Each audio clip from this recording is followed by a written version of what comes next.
Assalamualaikum warahmatullahi wabarakatuh.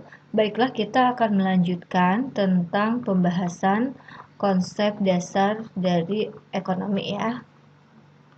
Yang sudah kita jelaskan adalah yaitu tentang inti masalah ekonomi dan pokok masalah ekonomi. Nah, yang sekarang yang akan kita bahas adalah tentang konsep dasar yang ketiga ya, yaitu tentang kegiatan ekonomi. Nah, apabila kita lihat kegiatan ekonomi itu terdiri dari 3 kegiatan. Pertama adalah kegiatan produksi. Dan yang kedua adalah kegiatan konsumsi. Dan yang terakhir adalah kegiatan distribusi. Apa sih kegiatan produksi? Produksi ini apabila kita lihat kegiatan menghasilkan produk ya, atau dalam ekonomi lebih tepatnya, kegiatan produksi itu adalah di mana kegiatan yang bisa menambah nilai guna suatu barang ya, atau nilai guna barang. Sedangkan konsumsi adalah kegiatan menghabiskan barang atau kegiatan di mana bisa mengurangi nilai guna suatu barang. Dan sedangkan distribusi adalah kegiatan dalam menyalurkan barang ya. Dalam hal ini adalah kegiatan pemasarannya.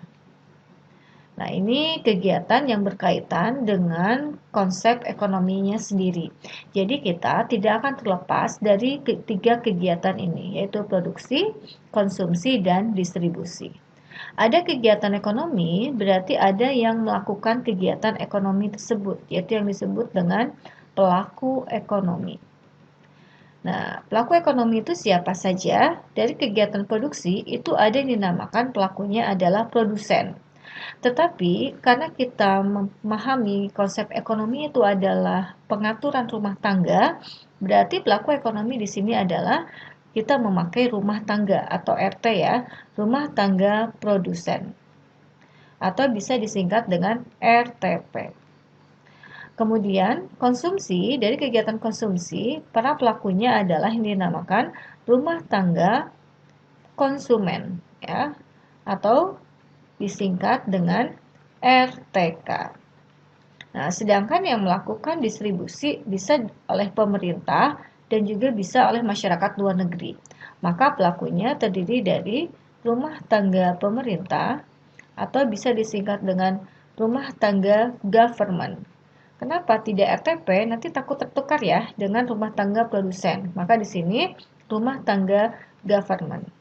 Dan yang keempat adalah rumah tangga masyarakat luar negeri. Nah, jadi ada 4 pelaku yang akan melakukan kegiatan ekonomi. RTP, RTK, RTG, dan masyarakat luar negeri. Apabila kegiatan ekonomi melibatkan 2 pelaku, yaitu RTP dan RTK, kita akan membahas tentang atau kita akan memahami ketika ekonomi itu dalam rumah tangga tertutup, atau di sini pembagian ilmu ekonomi secara mikro. Ya, jadi ini dalam arti secara sempit ya. Jadi ketika kita memahami teori ekonomi secara mikro, kita hanya melibatkan 2 pelaku saja, RTP dan RTK. Jadi ini bisa dinamakan kegiatan ekonomi secara tertutup. Sedangkan apabila kita melibatkan semua pelaku ekonomi, yaitu RTP, RTK, RTG, dan masyarakat luar negeri, ini teori ekonominya secara makro. Atau bisa dikatakan ya sebagai ekonomi yang secara terbuka.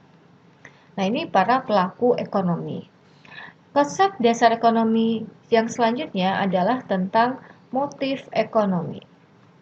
Apa sih yang dinamakan dengan motif ekonomi? Dilihat dari kata dasar motif, motif sendiri adalah sebuah dorongan. Jadi ketika kita berhubungan dengan motif ekonomi adalah dorongan ketika melakukan sebuah tindakan ekonomi. Ya, jadi ini sudah berhubungan dengan action ya, tindakan ekonomi. Tindakan ekonomi sendiri ada yang disebut dengan tindakan ekonomi secara rasional dan secara irasional. Rasional berarti tindakan ekonomi yang masuk akal.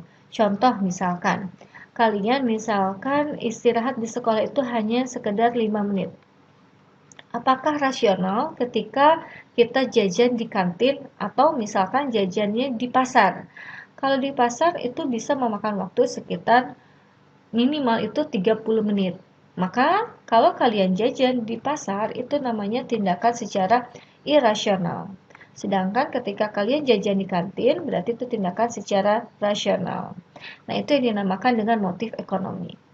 Ada beberapa yang bisa dijadikan sebagai dorongan kita melakukan tindakan ekonomi, yaitu dorongan untuk mencari sebuah keuntungan. Nah, biasanya ketika berbicara ekonomi, kita akan berbicara tentang sebuah benefit ya, atau keuntungan. Nah, misalkan kita melakukan sebuah tindakan ekonomi, apakah menguntungkan nggak sih bagi kita? Nah, itu mencari keuntungan ya, atau dorongan untuk mencari keuntungan. Dorongan yang lain adalah untuk memenuhi sebuah kebutuhan, ya, memenuhi sebuah kebutuhan. Jadi tadi yang sudah Ibu katakan dalam konsep ekonomi, inti masalah ekonomi itu kan kita ingin mencapai kebutuhan karena kebutuhan itu sangat tidak terbatas. Kemudian dorongan untuk mendapatkan sebuah kekuasaan. Ya, secara naluri manusia itu akan memenuhi kekuasaan ya, dia butuh sebuah power gitu ya. Nah, itu termasuk dalam motif ekonomi. Nah, selain kekuasaan, kita juga ingin mendapatkan atau motif ekonomi untuk sebuah penghargaan. Ya, nah, manusia sangat butuh ya penghargaan. Ya, contoh minimal deh kita misalkan melakukan atau membantu teman ya dalam hal kesulitan. Minimal teman kita itu mengucapkan ya terima kasih. Nah, itu berarti sebuah bentuk penghargaan. Kemudian dorongan yang lain adalah bisa dorongan untuk bertindak sosial. Nah, kalau misalkan seorang ekonomi sudah bertindak sosial, berarti ini sudah motif yang paling terakhir. Karena kalau bertindak sosial itu sudah berhubungan dengan masyarakat ya, dia tidak lagi mencari keuntungan atau benefit. Nah, ini yang dinamakan motif-motif ekonomi. Nah, selain itu, konsep dasar ekonomi juga ada prinsip ekonomi. Ketika kalian melakukan tindakan ekonomi, itu harus dilandasi dengan prinsip. Prinsip ekonomi sekarang berbunyi dengan pengorbanan sekecil-kecilnya, ya, dengan pengorbanan sekecil-kecilnya mendapatkan hasil. Nah, kalau dulu dia berbunyi mendapatkan hasil sebesar-besarnya. Nah, sekarang paradigma seperti itu sudah dirubah karena kita tidak mungkin ya pengorbanan sekecil-kecilnya mendapatkan hasil sebesar-besarnya. Hasil sebesar-besarnya ya, dulu kan seperti ini. Nah, sekarang sudah tidak berbunyi seperti ini lagi, tetapi hasilnya tertentu. Nah, karena ini tidak rasional. Artinya ketika kalian misalkan memproduksi sebuah barang dengan modal misalkan ya produksinya sekitar 10.000. Apakah dapat mendapatkan keuntungan 1 juta? Itu sih bisa aja, tetapi prosesnya seperti apa ya? Prosesnya misalkan ya adanya kecurangan atau kita menipu terhadap konsumen. Nah, itu tidak mungkin. Biasanya kalau sekecil-kecilnya hasil besar-besarnya diterapkan oleh negara kapitalis gitu ya. Contoh lain misalkan, kalian misalkan ingin dapat nilai 100 gitu ya. Tetapi pengorbanan sekecil-kecilnya, artinya tidak belajar. Akhirnya apa yang terjadi? Nah, kalian mengeluarkan contekan pada waktu ulangan. Nah, itu berarti tidak dibenarkan. Makanya prinsip ekonomi dirubah ya, dengan pengorbanan sekecil-kecilnya mendapatkan hasil yang tertentu. Artinya, hasil itu ditentukan oleh pengorbanan kita gitu ya. Atau bisa aja dengan pengorbanan tertentu ya, hasilnya akan maksimal gitu ya, hasilnya akan maksimal. Artinya kita belajar misalkan selama 2 hari untuk ulangan. Nah, nanti hasil ulangan pun akan mengikuti dengan pengorbanan kita. Nah, itu prinsip-prinsip ekonomi ya. Dan terakhir, konsep dasar ilmu ekonomi itu kita akan mempelajari sebuah sistem ya, sebuah sistem perekonomian. Nah, nanti kita akan membahas sistem perekonomian dalam pertemuan selanjutnya. Karena sistem perekonomian ini ada terdiri dari beberapa sistem ya yang harus kita pahami dan pelajari. Nah, ini merupakan 7 konsep dasar ekonomi. Oke, selain itu, kita akan membahas lebih detail tentang biaya peluang. Nah, seperti yang sudah Ibu jelaskan, ketika membahas tentang inti masalah ekonomi yang terdiri dari kelangkaan itu adanya sebuah pilihan, nanti berarti ada masalah ya, ada problem choice ya, mana yang harus dipilih dan mana yang tidak dipilih. Nah, yang tidak dipilih ini muncullah biaya peluang ya, atau dinamakan dengan opportunity cost. Apa sih biaya peluang? Biaya peluang itu adalah biaya yang tidak kita pilih atau biaya yang terjadi karena adanya sesuatu pilihan gitu ya.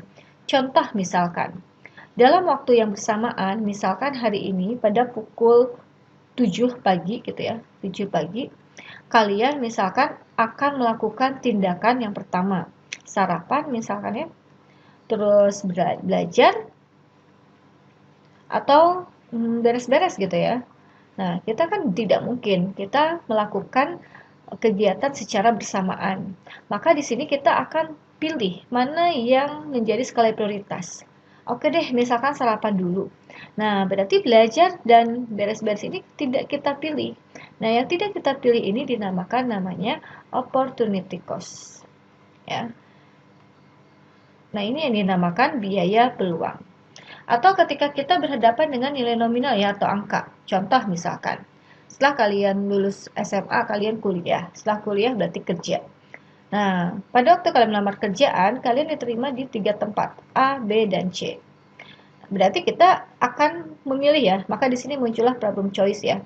Kita akan menimbang-nimbang. Misalkan di perusahaan A, kita itu akan mendapatkan gaji 7 juta. Nah, di perusahaan B, kita akan mendapatkan gaji 8 juta.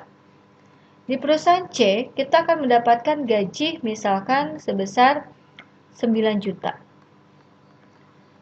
Oke, tentunya kita akan memilih perusahaan dengan gaji yang paling besar. Tetapi di sini muncul lagi pilihan. Kita akan melihat, oh ya perusahaan C itu 9 juta tetapi jarak dari rumah kita tuh sangat jauh gitu ya. Kita memerlukan waktu misalkan sekitar 3 jam. Sedangkan yang 8 juta itu misalkan hanya 5 menit misalkan ya. Oke, yang 7 juta misalkan ada 30 menit. Nah, tentunya kita akan memperhatikan waktu jarak tempuh ya dari rumah kita ke tempat kerjaan. Oh ya, ya udah deh, makanya kita akan memilih perusahaan yang B gitu ya. Maka di sini ada yang tidak kita pilih yaitu perusahaan A dan perusahaan C. Yang jadi pertanyaan, berapa sih opportunity cost? Nah, di sini tidak kita jumlahkan, karena secara logika, ketika pun dipilih perusahaan ini tetap kita akan milih satu. Makanya kita pilih salah satu di sini, dan pilih dengan gaji yang paling besar, yaitu 9 juta. Maka biaya peluang atau opportunity cost-nya adalah sebesar 9 juta. Nah, seperti ini ya, tentang biaya peluang. Oke, demikian pembahasan tentang konsep dasar ekonomi. Selanjutnya kita akan bahas tentang jenis-jenis kebutuhan dan jenis-jenis alat pemuas kebutuhan atau goods. Wassalamualaikum warahmatullahi wabarakatuh.